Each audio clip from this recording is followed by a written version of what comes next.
Most bankers aren't ready to help you until after their third cup of coffee. But with Central National Bank's after-hours service, you don't have to wait for the bank lobby to open to get help. You can contact us from 6 to 8:30 in the morning or from 5 to 10 in the evening, and we'll connect you to a real, live, local person who can answer questions and fix problems 7 days a week. Bank different. Bank Central. Central National Bank. Member FDIC. This episode is brought to you by Hill's Pet Nutrition. Every shelter pet deserves a second chance, and you're making it possible for thousands of them every day. Because when you feed your pet Hill's, you help feed a shelter pet, which helps make them healthy, happy, and more adoptable, changing their life forever. So they can change yours. Over 14 million shelter pets fed and adopted. Science did that. Visit hillspet.com/podcast to learn more. It was glorious, and I am so glad that they won. What else can I say? I don't know, I'm recording now, so have fun with it. Oh, okay, so I should stop. I don't know, you just gotta have fun with it now. Okay. Because everybody's in a good mood after a nice Blazers win. I know, there's just nothing like it. Are you ready to roll? Yeah. Should we go ahead and jump in? Yeah, we should do it. All right. Wait, how does it start again? Wait, what am I doing? Okay. I don't know. I think it's at this point it's not salvageable, so we're just going to go ahead and just jump right into it. Hey, what's up, Blazer fans? Welcome to the Blazers Edge podcast. I'm Tara Bowen-Biggs here with Danny Marang, and we are here basking in the afterglow of a wonderful Portland Trailblazers win against the Oklahoma City Thunder. We had a what meetup tonight, and Dan, what did you think about the women's hoops and talks meetup that we had this evening? This is the second one I've been to. So tonight I brought my girlfriend for her first experience. She has been a Blazers fan for a while and getting more into it because this is, what I do for a living now. So she's going to be hanging out with you, so she better. So that's kind of a prerequisite. And thankfully, she loves it and she had a great time tonight. Obviously, it was a great time for those of us been pulling for a Blazers win. All you Thunder fans can suck it. I don't know if you're listening or not. Either way, I'll make sure I get that across. I'm sure we've got tons of Thunder fans listening. You know what? They're spiteful and petty, so they might be out there and listening. It was really nice. The one thing not just the meeting in general, the atmosphere. Everybody was really hyped up. I'm fairly certain anybody who was there at McMiniman's looking for a peaceful dinner, that was thoroughly ruined by the whooping, hooting, and hollering, especially after Ed Davis dunked on the soul of Oklahoma City. And all of you were so excited by that dunk. I think half the room was fanning themselves. I think you were probably caught up in that a little bit too. I looked around the room and I was like, amazing. "Oh my god!" They are worked into a lather in here over shirt off Ed with the massive dunk. Outside of the CJ bucket to basically seal the game, that was easily the highlight of the night as far as reaction from the room. Well, my husband and I had this conversation one time. He was wondering why. I asked him, why do you think Ed Davis is so popular with like the 40-year-old women in Portland right now? And we decided it's because he's reliable. He does what he says he's going to do. He shows up on time. And he's just, you can count on him in every situation. And I think that's why we all just appreciate Ed so much. I'm sure those are the only reasons. Absolutely. Well, I am super glad that we are talking right after a win because the beginning of the week was a little bit rougher on Blazer fans. Just to do a quick recap, the Blazers played Houston and lost to them 115-111. Dame and CJ combined for 28 points. Dame had 20 and CJ only had 8. They were 0 for 12 from 3, and yet it was a really fun game. It was a one-possession game at the end. Yeah, and I don't want to spend too much time on this game because we've kind of rehashed this over the week a ton. But the thing that I said, I kind of went on the long diatribe. Yeah, I know that's shocking to everybody.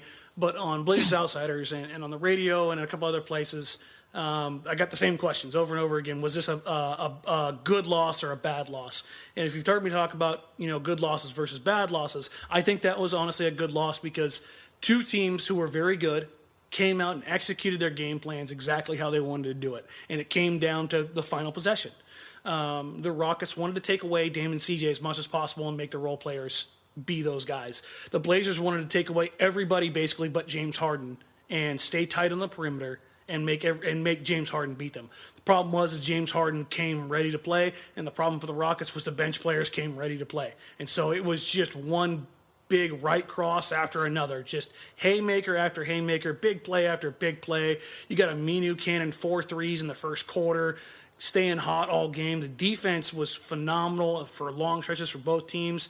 There was 2 lulls for Portland, I think ultimately cost them the game. And I think that's not a breakdown of a game plan or team or anything along those lines. I think it was more just a little bit of a talent disparity. And Houston's roster is built for how they want to play, piece by piece, up and down the line. A bunch of dudes who can stand out, spread the floor, play defense, and knock down threes. James Harden, Chris Paul, and Eric Gordon. That's their roster. The Blazers are still a piece or two away from having the ability to do the same kind of thing on offense. Defensively, I thought they were great, and Nurkic definitely showed up. So I think you got everything you wanted from both teams that night. That game was that night there were 2 excellent teams on the floor, each doing exactly what they were supposed to be doing. Yep. And at the same time preventing the other team from doing the thing it was really super entertaining and kind of a thing of beauty. And there were several places where there were extended defensive and offensive stands that I kept saying, these are that was like a little mini epic, because there was like a hero and there was a bad guy and there was a beginning and a middle and end. Yep. And it was like, there were several instances where it was just a thing of beauty to watch something unfold like that. And I think, you heard for the rest of the week, or at least for the following couple of days on national media, all talking about what an exciting it was probably the best game of the season series that would be. Yeah, if they were able to go against each other for an extended period of time. I'm not sure I'm really looking forward to that, but I think it would just destroy your nerves. Really exciting. And mine too. I mean, that's just the nature of that beast. I do have to point out maybe my favorite play of the season occurred in that game. We had the Blazers Outsiders contest, so we were all up in the suite with all the contest participants, and everybody was really hyped up. You could feel the arena just kind of working itself into a fever pitch, and Al-Farouq Aminu is isolated on defense on James Harden, and Harden takes the screen. Aminu gets over it. Harden waves off the screen, then takes it over to the other side, calls for another screen. Aminu works his way over it, cuts off Harden on the drive. Harden steps back, tries to drive again, flops, bounces off of him. Aminu gets right back up in his chest again. Harden flops and falls to the floor again. I mean, I was so hyped and up in the suite, I'm screaming, finish him! Finish him! I mean, I'm losing my mind because of the effort and the intensity and everything you could possibly want from Al-Farouq Aminu just kind of culminate in that one possession. And you could just, I mean, I'm getting a little bit of goosebumps from it right now. The feeling in the arena, I have not had that in Moda Center, and honestly in a couple of years.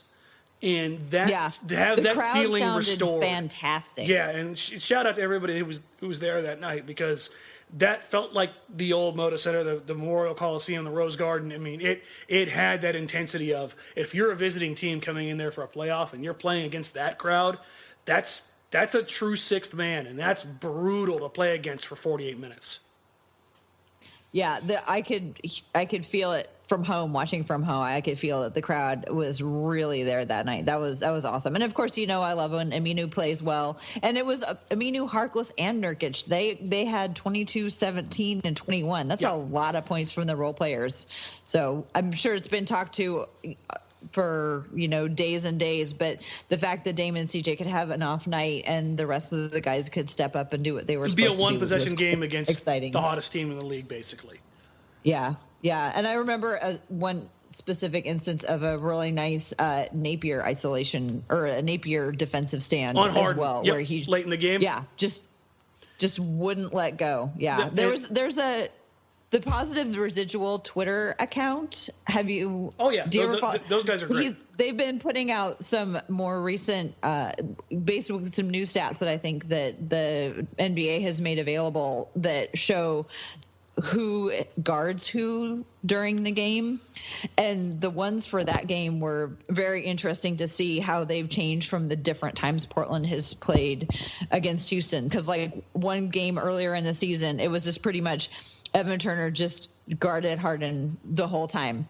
And then in this particular instance, they had much more Aminu and people. Harkless. Well, a lot of people, they passed. It was much more evenly distributed who got to Harden. So wear you down. That's the reality. It also tells me that this team has gotten to a place where they feel much more comfortable switching and doing those defensive types of things that come with practice and repetition together. Yep. That they could, it's not like, okay, we just have to put Evan Turner on Harden and then everybody, it was like they trusted each other to pass him around and much to more stick with him when they needed to. A lot more faith in the system, which is really cool. And again, I don't want to harp on it too much, but I do want to say that game to me was Al-Farouq Aminu's best game as a Trailblazer. Yes. On both ends of the floor. Amazing. He was, I mean, if you get 75% of that guy every night, the Blazers are in a good position. Yeah, it was a thing in beauty to watch. You know how much I like watching him. But let's move on. So that was a loss. We got pretty excited about talking about it, but unfortunately, it still was an L for the Trailblazers. And then the inexcusable loss. They took on Boston, and they lost to Boston 105-100. 30 points from Marcus Morris. I knew that was going to happen. Unbelievable. Damon, CJ played better than they did the game before insofar as they each had 26 points, and they did hit more of their threes, because the game before, remember, they didn't even hit any threes.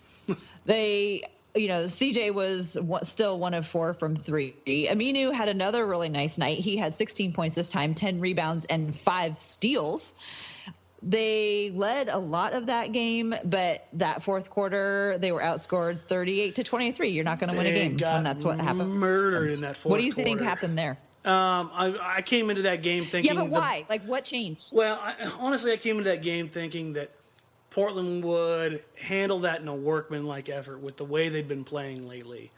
And it started out the game that way. And then I think they got comfortable because Boston was missing some guys. I thought I'd hoped we'd gotten past that point.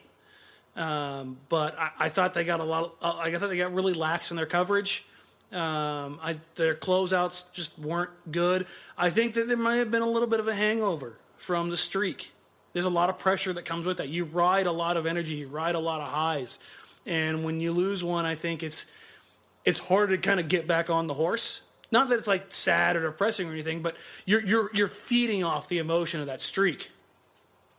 Mm-hmm. When it's gone, it's sometimes a little bit harder to get back into that groove because you feel like all the things that you're doing right, they weren't enough to keep the streak going. Well, yeah, but also the other thing you got to consider is just because they won 13 in a row doesn't mean they're never going to lose again. I mean, it's it's that whole thing where they're not done. They're never going to be done growing and perfecting their game. So, but I think you're right. I think they got to a point where they're like, okay, now we've figured out how to when we can get it back again, and then we can kind of cruise. And then what I saw in that game, which I hadn't really seen before, in the fourth quarter when they started to lose their lead, I saw Damian Lillard step out on the court, and he looked weary to me, and I don't know really how to describe it. It's like he just had this body language that just he felt like, oh God, now we have to come back in and we have to fight back. And he just looked like, I don't know, weary is just a word for it. And I think you're right.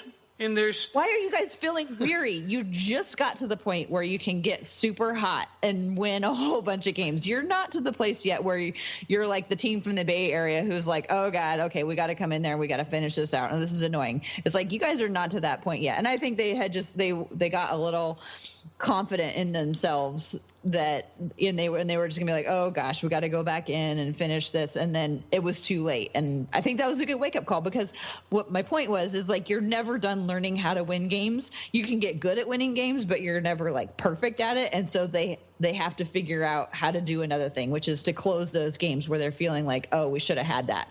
They need to learn how to finish that. Yeah, and I'm not sure if that makes sense. No, it does, and I think you're definitely onto something here.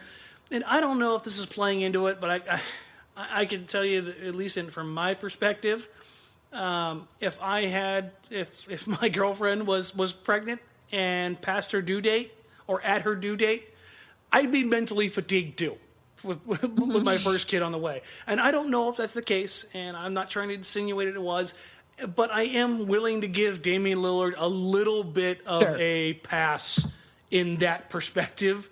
As we're recording this, we still haven't heard any news about Dame hopping on a plane back, so he could still be sitting there a little restless about it. And I hope all that stuff goes great and well and smooth and easy for him, and for his girlfriend and the whole family. But for my own selfish reasons, I want him back at full strength. Yeah, and I of course don't mean anything by like, he shouldn't. I totally understand that he's got a lot going on right now. It was just sort of the way the whole it team had more of a basketball feel to it. I'm with you on that, but I think that in the back of his mind, I don't think he's actively thinking about it all day, every day, during the game. But I think that kind of mental fatigue can definitely play a part in the long run. Yeah, sure. He's probably, and it's more than just like anticipating when the baby's going to arrive. It's like the worrying about whether or not he's going to get there, worrying about how she's doing, how's the baby doing, how she's going to feel, because she's probably just miserable right now because those last days of pregnancies. You don't particularly feel like you're glowing, as I recall. I have no idea, so I'm not going to hypothesize that. I was trying to think of a more anticipated baby that I could think of. So I think when Prince William was, when we were all waiting for Lady Di to give birth to Prince William, there was that, and then that dominated the news cycle and tabloids, pre-social media, something like that. What nowadays. Other more anticipated baby is there? There been? There hasn't been any presidential babies or anything, so. Yeah, I mean, this is definitely the one. Well, keep our fingers crossed for them. So finally, the OKC game, the Blazers won that one, 108-105. I think that was right. I wrote down 195, and I know that's not what the score was. That would have been 108-105, behind 34 points from CJ, 24 points from Damian. The Blazers defeated OKC to complete the sweep over the Thunder. Out. Doesn't that feel good? Can we just sit with that for a minute? And we got the anticipated Russell Westbrook meltdown. Yes.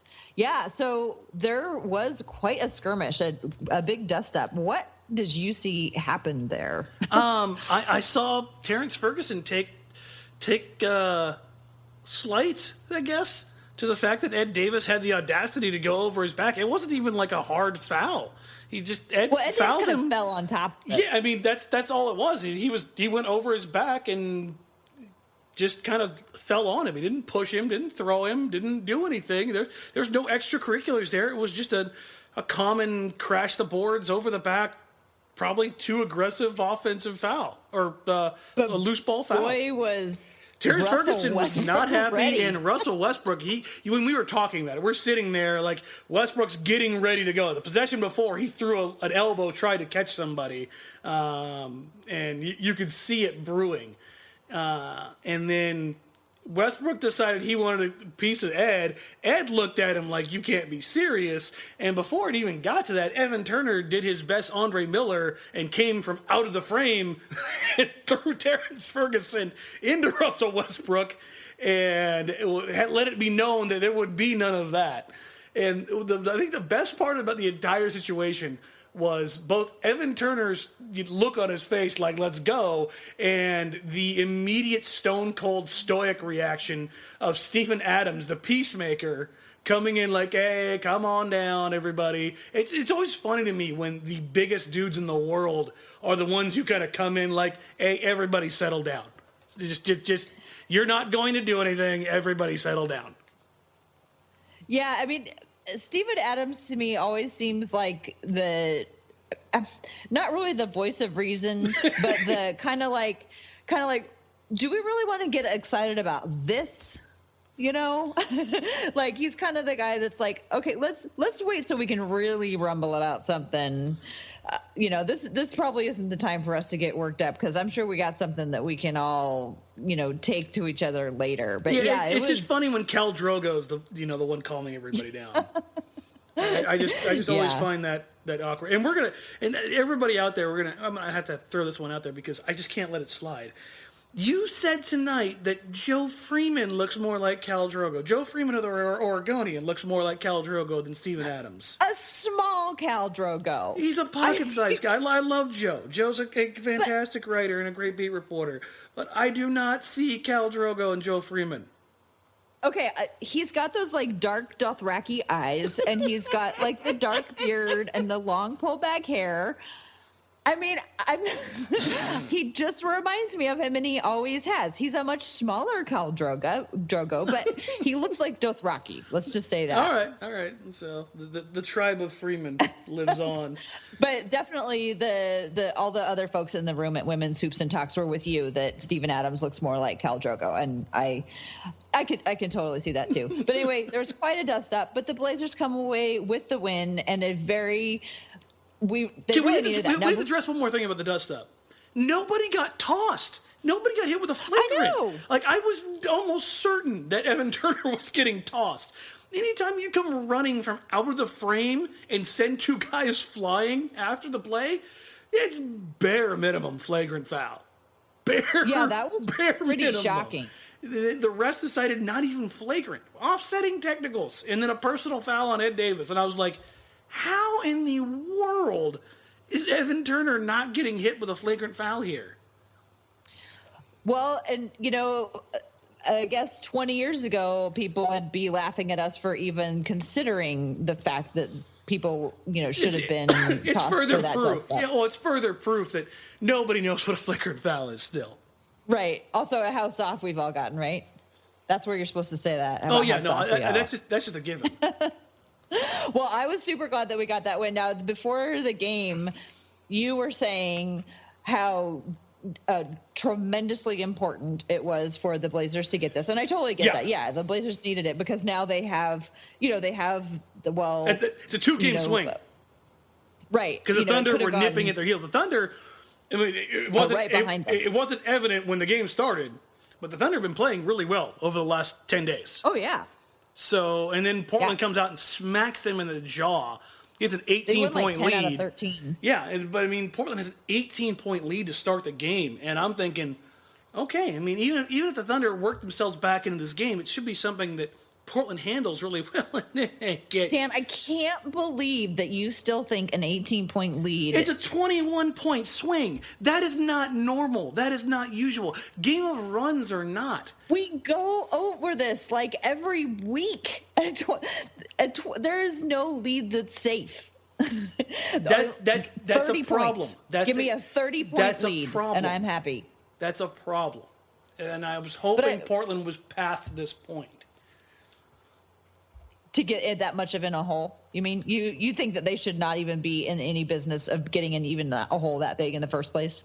Yeah, no. I if you've got a lead that big, you should be able to at least, let's say Oklahoma City goes on a 12-0, 15-0 run. Oh, sorry, a lead, yeah. Yeah, no. They get a 12-0, 15-0 run, and Portland still got 2, 3, 4-point lead.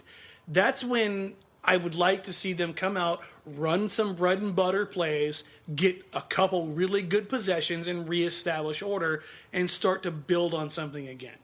And there were stretches of this game where they just did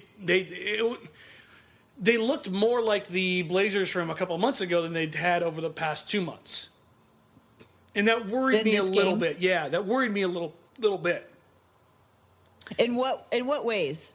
Like, what did you see that you harkened back to the beginning of the season when things were going more difficult for the Blazers. To start the game, I honestly felt like the Blazers were overpassing it a bit. Aminu had Carmelo on the wing in the corner, and Melo's just giving him the baseline. You heard me. I was screaming, "Take the baseline! Take the baseline! Take it!" He's giving it to you. Aminu took it, and he had an uncontested layup. And he instead decided to kick it out to Harkless, who canned the three, which was great. But it was like, I don't know if that's necessarily the right play. In the end, it worked out. But again, if you're playing percentages and you're playing a particular style, the layup or a dunk is the most valuable shot in basketball. You don't want to concede those. And there was another one, I can't remember if it was Dame or CJ, the exact same situation, kicked it out, again, got the three, got the open look for three, but missed it. And I was like, I'm enjoying this. Last week, hold on a sec. Last week, when Myers Leonard was going to the hoop, like on his way to dunking it, and he kicked it out for the three, you said that was the right thing to do in that situation. It was the right thing to do. He did have somebody meeting him at the rim. It wasn't an uncontested shot. That's the only the two that I'm referencing. They were completely uncontested. Like they beat him off the dribble, and in both instances, Westbrook was the help defender, and he offered no help, and that was a theme throughout the night. I mean, there was one play where CJ drove again to the baseline, and I think it was Westbrook was on Turner in the corner, and Westbrook was 2 feet away, hands at his side, standing straight up and down. Feet shoulder width apart, didn't even move, just turned his head and looked at CJ, and stayed tighter on Turner and didn't budge at all. Didn't offer any help. That's CJ McCollum on Carmelo Anthony. Help him. He's gonna get roasted. And I'm glad he didn't. But yeah, that was so overpassing. You think that was one thing? It was overpassing, but I think in a good way. It was breeding unselfishness, and it continued for a quarter and a half, and then the ball just got stagnant as hell. I mean, the Blazers, the ball stopped a ton, and it went a little hero ball-y there for some stretches. And some of the other guys kind of tuned out a little bit for a few possessions. And I wasn't a fan. There's a balance that they were striking that was perfect over really for the past 20 or so games. And they vacillated between both of those extremes throughout this game. Thankfully, they were able to pull it out. But I felt like they ignored Nurkic for long stretches of time when they could have really utilized him. The Blazers ignored Nurkic? Yeah. Okay.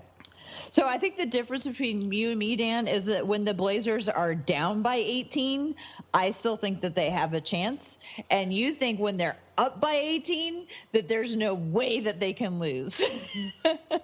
I mean, I always think there's an opportunity to lose and an opportunity to win. It's just playing the percentages more than anything. Yeah. Well, I was really glad that they won because I also wrote, I contributed to a Thunder blog earlier this week, the Daily Thunder.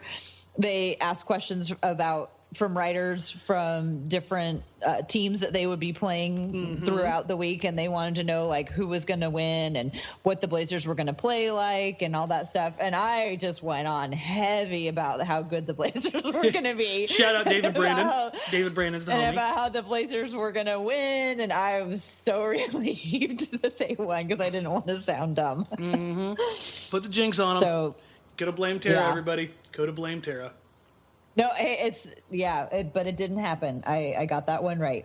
Well, so let's move on and talk about a few more times. Anything you want to say about those three games? No, I think we've kind of got those ones pegged away now. And do you think we learned more from the losses or from the win? I think we learned a lot about this team in the Houston loss. I think we learned a little bit about this team in the loss to the Celtics. That as high as we were even after a loss to the Rockets, there's still some lingering issues that need to be resolved with consistency and style, that they can't get complacent. Otherwise, things will happen. But with this win, do you think that we learned anything? Because one of the things that I think they just had the Thunder's number. Use of Nurkic. Yeah, that's true. Well, Nurkic is. I mean, and Adams had a good game tonight for the first time. I think in all 4 games, he was pretty damn effective. But Nurkic has really won these battles, and that was the reason why I really wanted to see them utilize Nurkic more. Hey, the replay's on right now in that exact possession where Aminu got to the rim uncontested, kicks it out to CJ. That's who it was. And CJ ended up missing the shot, and Melo absolutely pushed the living hell out of Nurkic on the rebound. Good God. And I will say this game was horribly officiated at times. They called some ticky-tack stuff, and then they also, which Dame was the beneficiary of, and then they let some absolutely ridiculous stuff go. It was the consistency of officiating was not good tonight.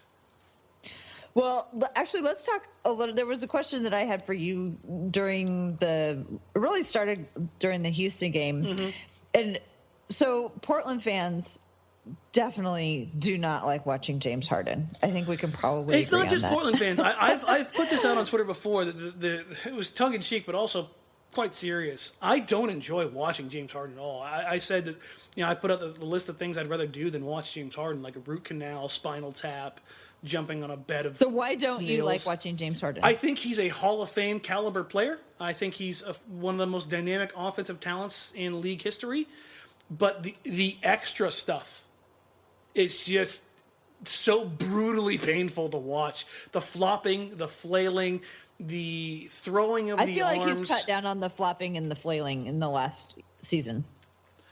I don't see nearly as much of it this year as I've seen in years past. Maybe the level of egregiousness has dropped off, but it's just so extra, and I just absolutely despise it.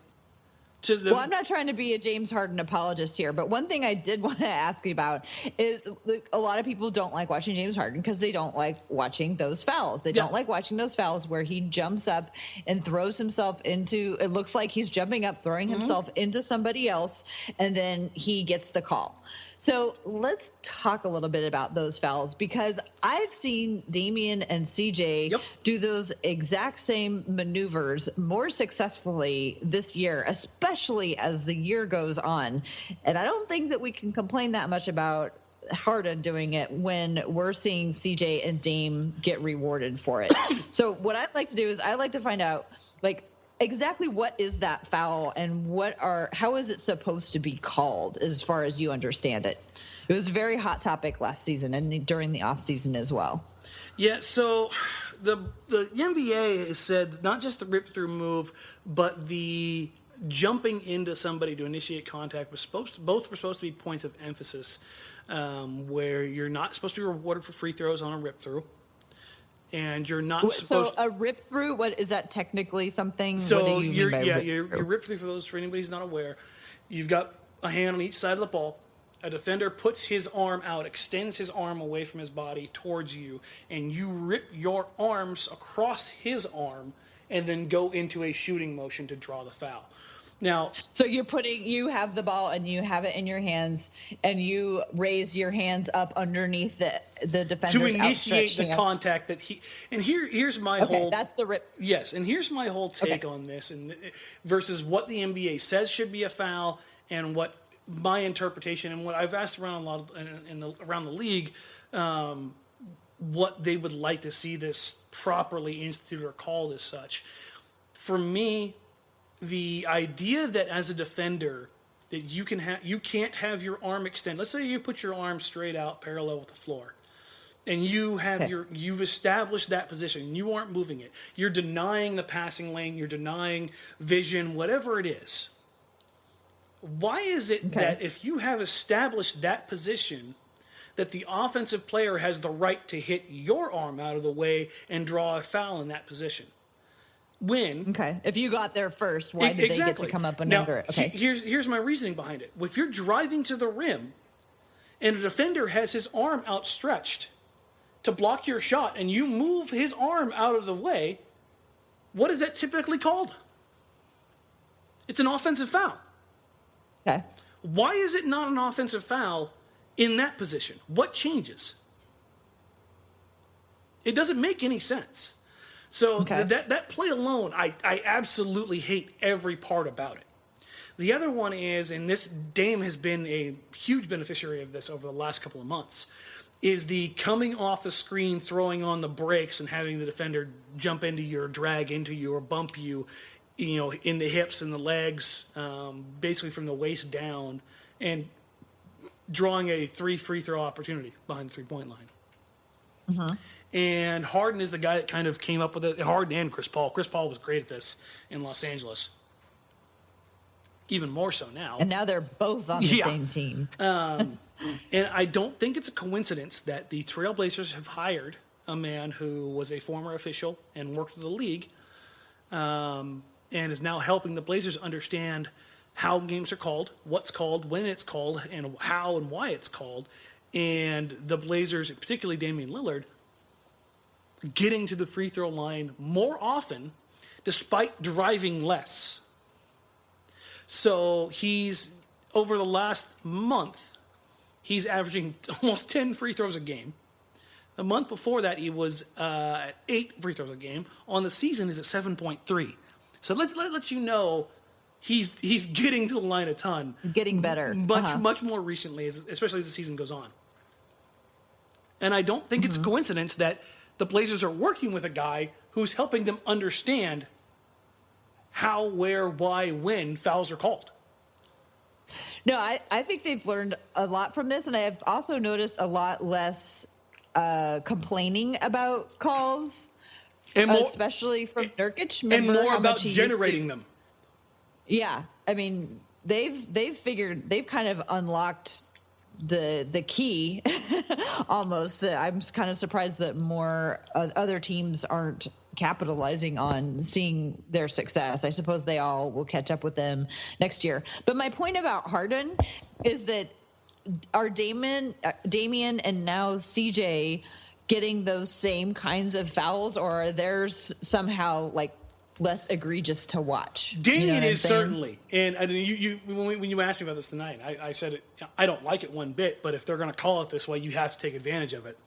If you're that's not, what I'm saying. if you're not doing it, and this, remember, I think it was a month or so, maybe a little bit more ago, we had a discussion whether or not it was the right thing to do to complain about calls.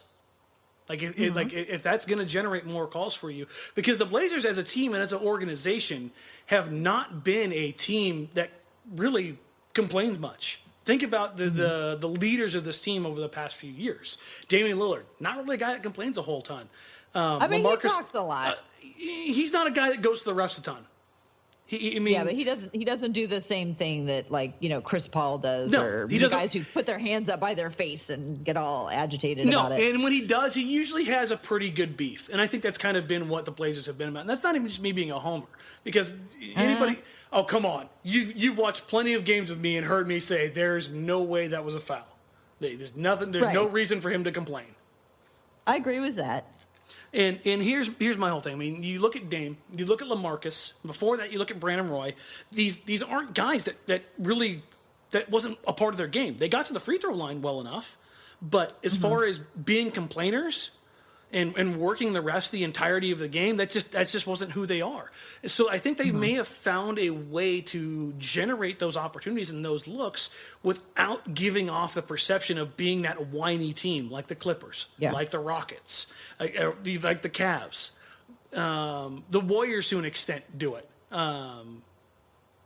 Draymond and Kevin Durant more than Steph and Clay, but I think there's that I have come to appreciate Nurkic a lot over the last month and a half. Yes, you have. And one of the things that I've noticed from him is he's no longer spending so much time imploring the refs about everything. He does occasionally, but the first part of this year, every time there was a call, he had his hands clasped and he was chasing them around and asking them for a play. And it would take him out of it. And I feel like he's gotten to a point now where, sometimes he's not happy with it or he has a question, but he gets on with the play. Yep. And that's one of the signs of maturity I've seen out of him that I appreciate a lot. I think that's the organization. I think that's the specialists they brought in, and I think that's playing alongside somebody like Ed Davis in practice. Ed Davis and Al-Farouq Aminu. if they tell you they didn't commit a foul, I'm pretty prone to go with what they're saying. Because they're usually, if they commit a foul, they usually kind of nod their head like, yeah, no, I fouled the hell out of them. They know they did. Yeah, they don't argue. If Al-Farouq Aminu has his hands up in the air with his mouth wide open, like, what did you just say?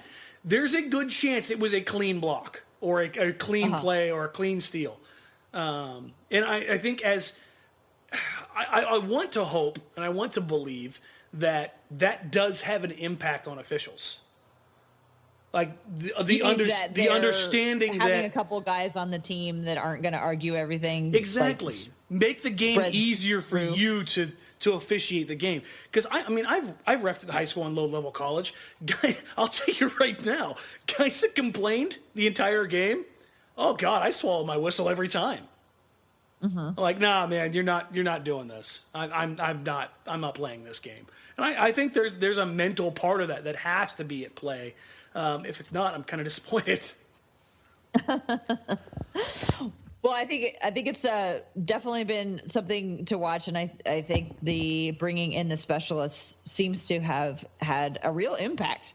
I mean, like you were saying, Damian is now getting to the line nearly 10 times a game. That's insane. Yeah, tonight he was 11 for 11. From he started the year like 7.5 or something. Yeah, he started about at his average, but you could tell when his ankle bothered him, it dropped off a ton. He was at 3 and 5. 5.5, 6, and now it's spiking back up again. Yeah, he didn't want to go up in there. Well, if we're done, if you're feeling like we're done, ready to move on, I wanted to pivot and talk about CJ McCollum for a little while tonight. He had a fantastic night tonight. His best closing quarter of the season. Yeah, and one of the things, you sent me a note that you wanted to talk about today, and you said the question for tonight is CJ clutch. So I'd like to know, go ahead and expand on that. Is CJ clutch? So the reason I asked this is it's kind of two-part. One, I've talked to a few people privately that have been very, very, very critical of CJ's end-of-game performance this year. And I think his end-of-game performance this year has overshadowed how effective and efficient he was last year. I mean, if you look at CJ's numbers last year in the clutch, and keep in mind the clutch, final 5 minutes, within 5 points, ahead or behind. CJ shot 54% from the field, 45% from three, and 95% from the free throw line. Wow. I can tell you right now from the free throw line that is not the same this year. No, that is absolutely absurd. This year, this is before tonight. I don't believe that the numbers have updated. Let me refresh it just in case so we can kind of keep it up to date. Okay, so it has since updated ever so slightly because he was shooting a little bit worse from the field. But he is now shooting 43% from the field, 32% from three, and 75% from the line. Wow, those are significant. Those are significantly different. Big time drops. And again, they're not terrible numbers, but they're not what we saw last year. And when you think of CJ McCollum, you don't think as a guy who struggles in closing situations. At least I wouldn't think so on a normal basis. If you asked a relatively knowledgeable basketball fan, a national basketball fan who knows CJ McCollum well enough, I don't think that they would assume that he had struggled at all in closing situations. Would you agree with that? You mean this year? Yeah. Or in the past? Either way. Would you think that the narrative is that he struggles? He missed some clutch free throws earlier in the year in some pretty high-profile games, as I recall. Oh, he did. But that was just free throws. But again, like I'm saying, the general narrative among an NBA fan aware of Dame and CJ. I think generally people would be like, oh, yeah, CJ, you want it in Dame or CJ's hands. If you can't get it in Dame's hands, you want it in CJ's hands. Right, and I think that's kind of been the mentality.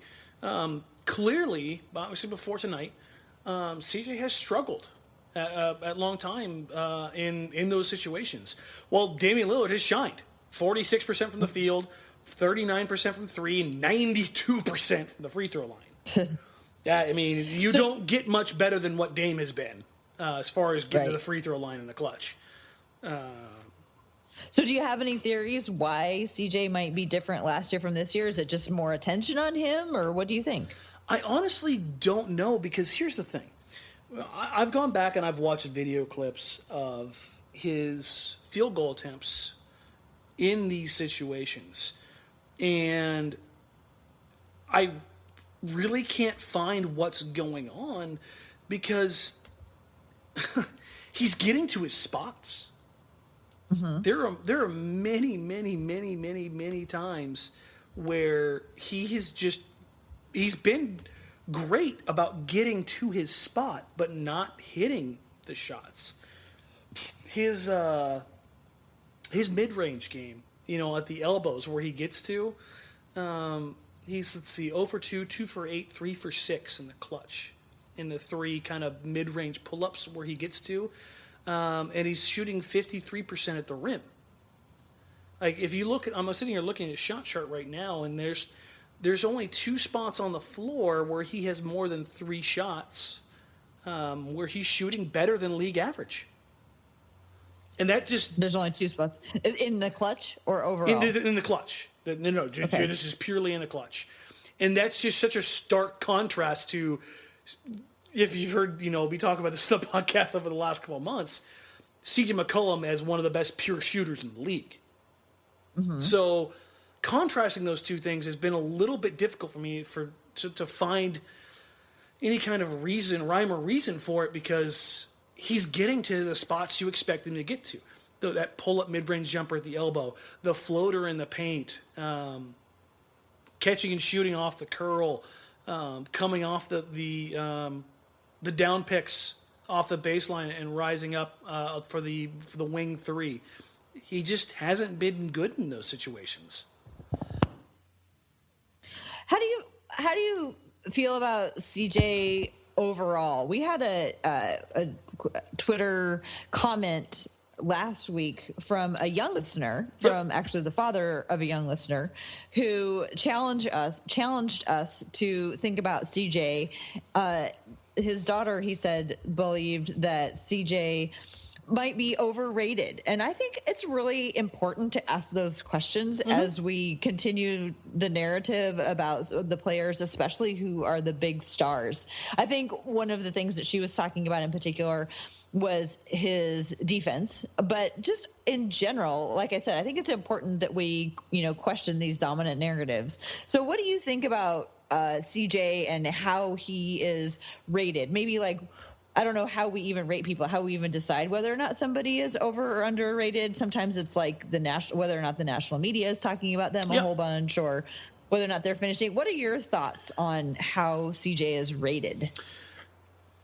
Dame, I think, was underrated for a long time, and now I think he's right where he needs to be. I think CJ has always been properly rated for what his role and what his position is on this team. I think he's one of the few guys around the league who is what he is on this team.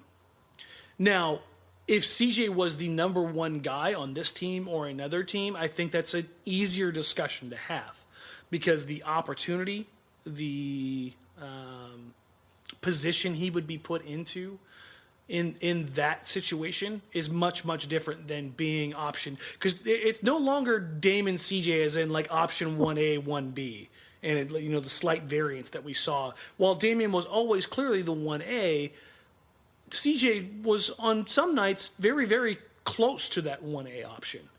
I think Dame has elevated his game. Where it can easily shift if if Dame dropped off at all, you could switch over to CJ. I think we saw some of that tonight, where the Dame realized that CJ had it going, and you could see it at the end of the game. Before we hopped on, we were talking about how Dame was just fired up at how good CJ had it going. You could see Dame was fired up. He was loving every bit of it. He was, forehead to forehead with CJ, pounding him on the chest that's what we need from you. We need you to be that guy, be that dog. But I think there's clearly an established pecking order of Dame 1, CJ 2. And I honestly think that's the proper way to do it. Because Dame, I think, at least to me, is a legitimate superstar in this league. And you want the ball in your superstar's hand as much as possible. And I think that pulls away from how effective CJ can be at the highest of levels. And that's not a bad thing. I think you need to have that proper pegging order. I mean, even if you look at the Warriors, I think Kevin Durant is a better player than Steph Curry and more valuable on a per-player basis to the NBA. But to the Warriors as a team, I still think Steph is the most important player for that team. And the pecking order is Steph 1, KD 2, when all is equal and everyone's healthy. And I think it's not necessarily totally about skill, but about how the setup makes everyone else better. Does that make sense? Yeah, I mean, it sounds like what you're saying is that a lot of it is situational, and so it's hard to figure out how to rate someone when it depends on the situation that they're in. Like, if they're not supposed to be the number one option, how do you decide how good they are at being number two? And I think how many options in the NBA are better as a number two than CJ McCollum? I think that's the best way for me to look at it. I'd say Kevin Durant is easily the best number two option in the NBA, right? Okay. I would put CJ above Kyle Lowry because I think it's DeMar DeRozan and Kyle Lowry, right? How about Chris Paul and James Harden? Yeah, I would say Chris Paul is probably number two. But I mean, just Boogie and AD. Yeah, when healthy, again, the clear pegging order, even though AD is just on one and has been on for 2 months, whose team really was that? It felt like, at least to me, it was, and then Boogie, probably. Yeah, it felt like to me it was still AD's team. With the Thunder, Paul George is clearly their number two guy, right? But I mean, you go up and down the league, the number two guy in Minnesota when Butler's healthy is Cat. Is Cat. But I mean, after that, you really start looking around the league, and it's like, would you rather have Gary Harris or CJ McCollum? I can't ever even remember about Gary Harris until he's standing in front of me. Gary Harris is a hell of a player. I know he's a really good player, but I always forget about him. But I think when you start thinking about these things, Bradley Beal, I think, is right there with CJ. Okay. But I mean, when you really start thinking about the pantheon of number two guys in the league, CJ's right there in the mix of it. And I think if you're talking about rating a guy, I don't think he's overrated in that position. I think he's very properly rated. He's one of the best shooters in the league. He showed you tonight what he could do. He's the ability to get hot and get rolling. He's not a defensive liability anymore. And there's very few times where defensively you're really worried about him. I mean, the guys that you're talking about are, a Jimmy Butler or DeMar DeRozan or a Devin Booker. You're talking about some of the best scorers, James Harden. You're talking about MVP candidates and some of the best scorers and physical nightmare matchups at the two in the league. So, I mean, as far as rating goes, I think he's right there. I can understand why somebody might see him as overrated, though, because of what's expected of the top dogs in the league. He could be overrated if you're expecting him to be Damian Lillard 2.0 or, right there with Damian Lillard. Then, yeah, he could be overrated. But I think in this instance, I think where he's at, the expectations that are set upon him, the responsibilities, and what he's supposed to do night in and night out, I think he's properly rated. Properly rated as the number two option on the team. Correct. Excuse me, apologies to anybody listening. My mic is popping. It's much better to hear my mic pop when it mutes than to hear me dying from this just hell cold. Oh, from your lingering cough and sneezing. I've got to work my way to the doctor. I was talking to a friend of mine the other day who's also a doctor who's recommending me to go because he's fairly certain it's walking pneumonia. So, yay. Well, you'll. I'm sure you will beat it as you have conquered so many other ailments that you have had. And I'm sure you'll keep us all up to date on how that fight goes. Oh, yeah. too, Are you kidding right? me? When I'm sick, everybody else is going to know it. We sure do. I'm going to It's like share the whole it every town bit. gets to get in on it now. No, yeah. They didn't. Oh, Whoever's making you sick didn't know that how many platforms you had to describe your sickness to. I'm on radio, I'm on TV, I'm on podcasts. Everybody will know that I am sick. I am miserable, and everybody else will bask in my misery, damn it.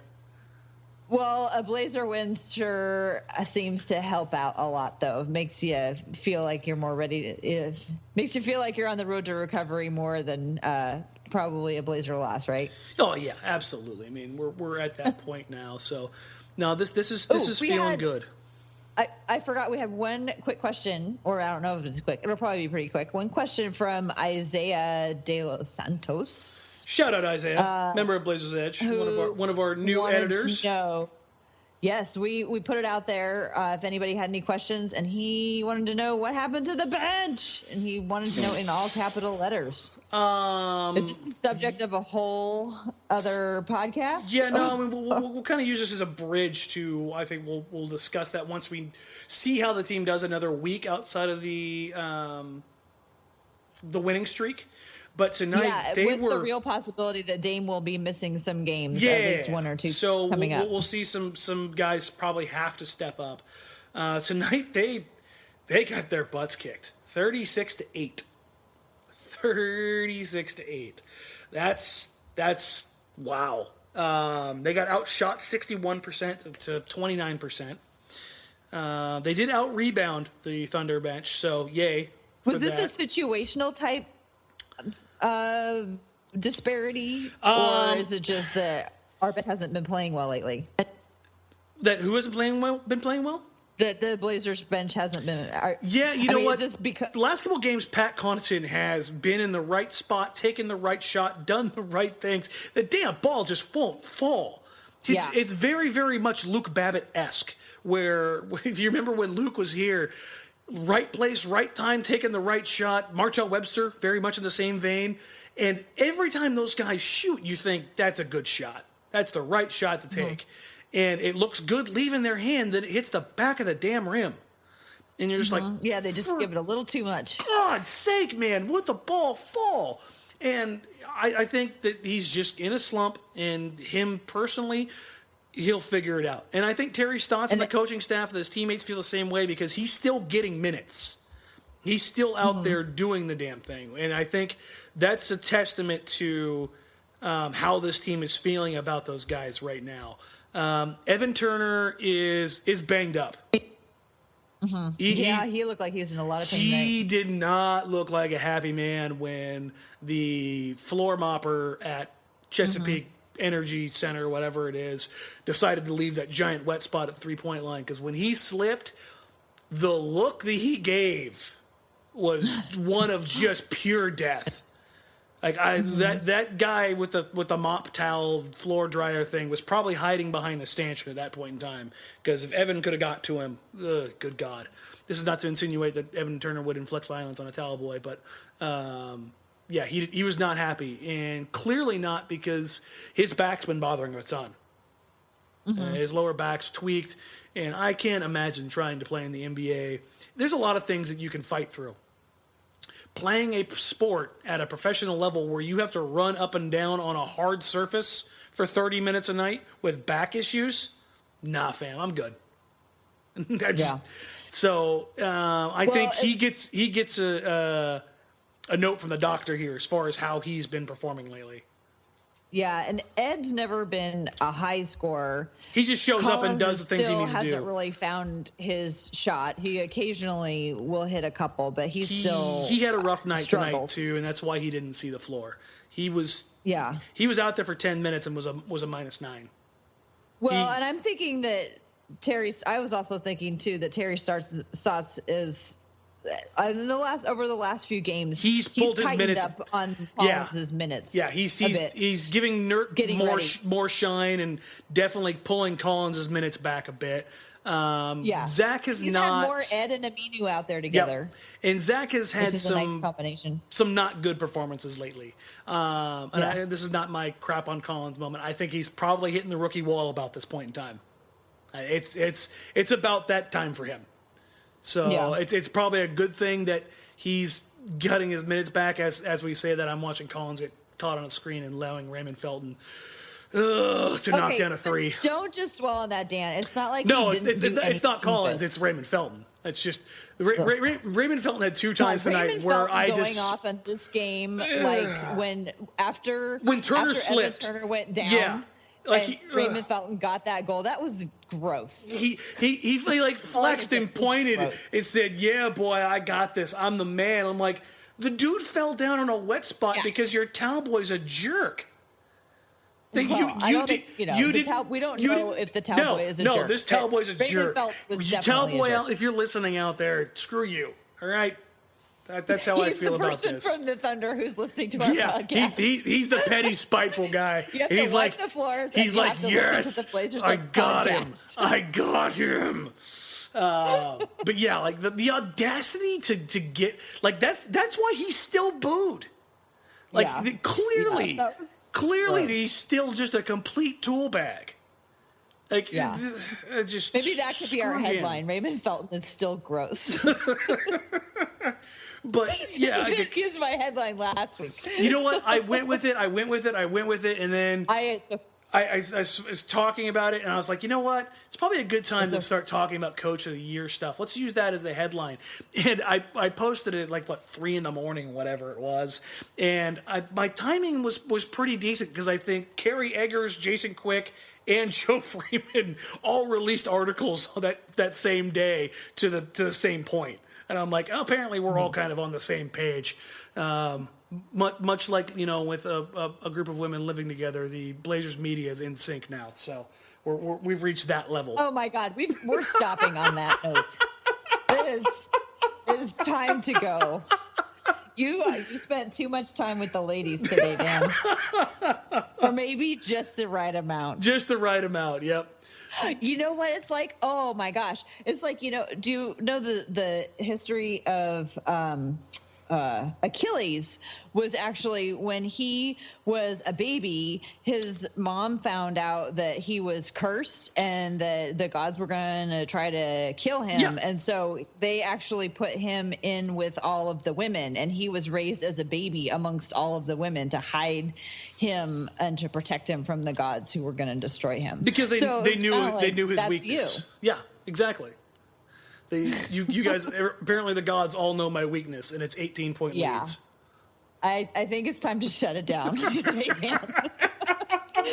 So with that, you can find me at TCB Biggs on Twitter. You are also invited to join us on the Women's Hoops and Talks Facebook group. We have it's a closed group, so you have to ask for an invite, but we welcome people who want to participate in that. And also stay tuned for when we announce when the next Women's Hoops and Talks meetup is going to be. We're probably going to do one during the playoffs. Everything going well, and hoping the Blazers will make the playoffs. Yeah. How about you, Dan? Why don't you take us out of here? All right. So as always, you can find me on Twitter at @DMarang. DMs are open as always. So if you guys have questions, comments, concerns, or just want to talk Blazers privately, please, by all means. And haven't gotten their fill of Dan Marang on virtually every single platform that there is. Yeah, I still need to reach out and expand my carrier pigeon reach. Yeah, and you're not on the ham radio circuit yet. No. I can do that. I think I still have one in the garage, so I can dig that back up. Get on the trucker circuit. Blazer, check in 14. But again, want to highlight this one because this is going to be a cool opportunity for me and the other guys, for Joe and Shane and I, on Blazers Outsiders, starting Tuesday and Wednesday. Special appearance because it's a Midwestern trip, so the time zones are going to be a little bit off. Blazers Outsiders will be hosting your immediate post-game show following the game, so you will have Jordan Kent and Michael Holton wrapping up the game, and then the next half-hour break will be picked up by Blazers Outsiders. So apologies in advance, but we will be there. So please hop in, join the discussion. We are simulcast on Facebook Live, also on NBC Sports Northwest, Rip City Radio 620. So yeah, we are literally on all platforms, Facebook Live, radio, TV. You cannot escape us. So good luck with that. Yeah. For Tara, I'm Danny. Thanks for joining us, and make sure you follow us on Apple iTunes, on Stitcher, on Megaphone.fm, Party Almighty Baller Podcast Network, and SB Nation. That's it. Email us at blazersedgepod.com. There we go. I'm sorry. blazersedgepod blazersedgepod@gmail.com. I knew I was forgetting. God, slacker like slacker. So many things going on. Yeah, all of the platforms. Until next time, guys, we'll catch you later. Take care.